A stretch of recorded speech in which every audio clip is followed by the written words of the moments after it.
Did you know Warren Buffett, one of the richest people on the planet, still lives in the same house he bought back in 1958 for about $31,000? He is famous for his simple tastes like drinking 5 Cokes a day and eating McDonald's for breakfast. It's a bit surprising, right? But this simplicity is actually the key to his entire investment philosophy. It's not about flashy moves or chasing trends. It's about a few core, common sense principles that anyone can understand. So, let's break down exactly how Warren Buffett invests and how you can apply his timeless wisdom. First up, let's talk about Buffett's two most famous rules. Rule number 1. Never lose money. And rule number 2. Never forget rule number 1. Now, when I first heard this, I thought, well, that's impossible. The stock market goes up and down all the time, but Buffett isn't talking about temporary paper losses when a stock's price dips. He's talking about permanent loss of capital. This means avoiding investments that could actually go to zero, or making speculative bets that are more like gambling than investing. For him, the goal is to protect your principal at all costs. Think of it like a sports team.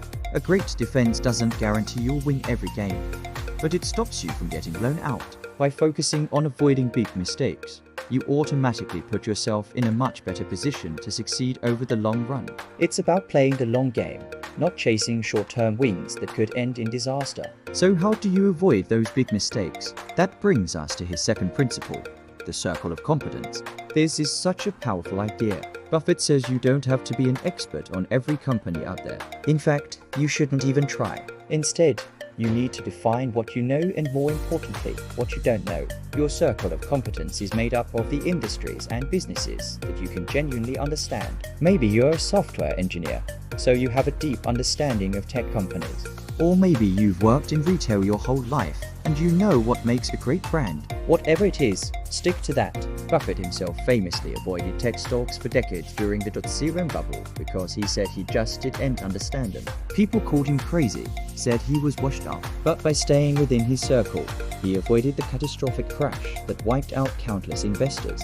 The size of your circle is what matters. What matters is knowing where the edge is and staying inside it. Okay, so you've found a business you understand. What's next? This is where Buffett's third principle comes in.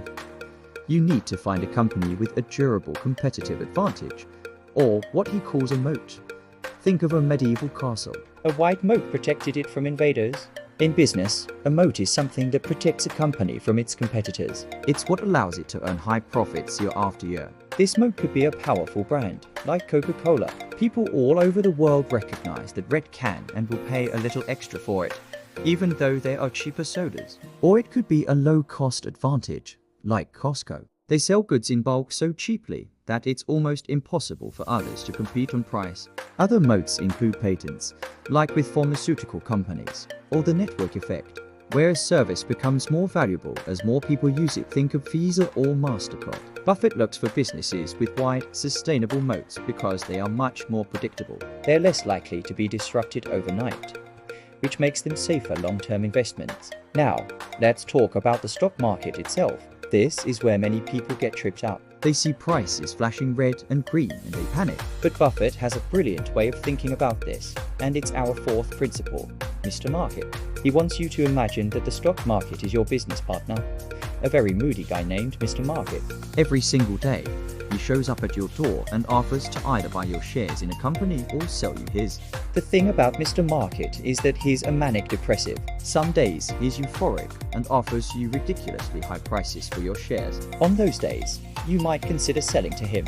Other days, he's deeply pessimistic and offers to sell you his shares at incredibly cheap, bargain prices. On those days, you should absolutely consider buying from him. The key is this: you don't have to listen to him. He's there to serve you, not to guide you.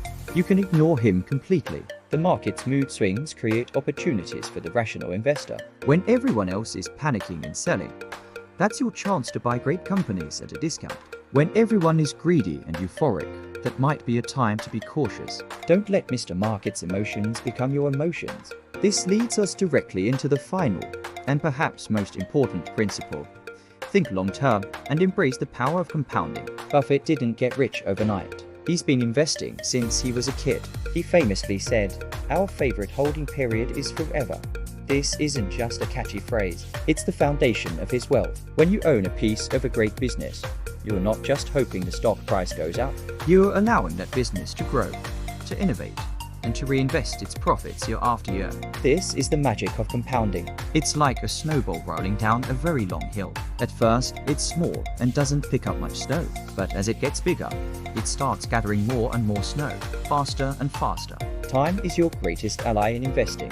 The longer you let your investments grow and compound, the more dramatic the results will be. Most of Buffett's fortune was actually made after his 65th birthday. That's the power of starting early and staying patient. This long-term mindset shifts your focus from speculating on stock prices to actually owning a piece of a wonderful business. So, when you put it all together, what do you get? Buffett's strategy isn't about complex algorithms or hot stock tips. It's a mindset. It's about being a business owner, not a stock trader.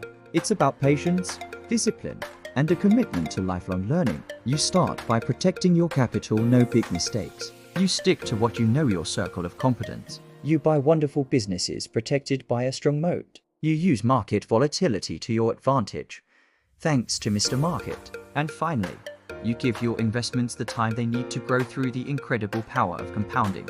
It's simple, but it's not easy. It requires a level of emotional control that most people lack. But these principles have stood the test of time, and they've made Warren Buffett one of the most successful investors in history. Thanks so much for watching. If you found this helpful, be sure to like and subscribe for more. See you next time.